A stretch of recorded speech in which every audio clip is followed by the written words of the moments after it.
একটি ছোট গ্রামে বাস করত এক বিশাল দানব আকৃতির ষাঁড়, নাম ছিল তার কালো রাজা।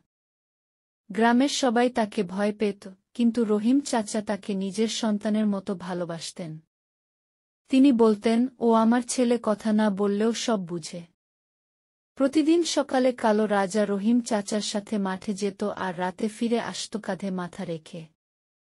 ওদের সম্পর্কটা ছিল অটুট, যেন এক নিঃশব্দ ভালোবাসার বন্ধন। কিন্তু সময় ভালো যায়নি।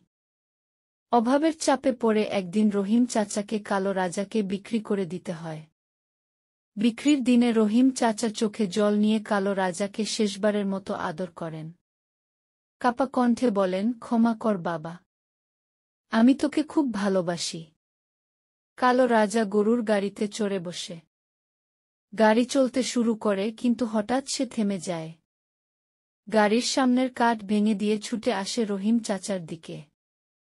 গল্পের শেষ দৃশ্যে কালো রাজা মাথা রাখে রহিম চাচার বুকে, নীরব চোখে ভেজা ভালোবাসা যেন এক অশ্রু সজল বিচ্ছেদগাথা বলে যায়। এরকম আরও সুন্দর সুন্দর গল্প দেখতে লাইক, কমেন্ট, সাবস্ক্রাইব করে আমার সাথেই থাকুন। আপনার একটি মূল্যবান লাইক, কমেন্ট আমার জন্য অনুপ্রেরণা।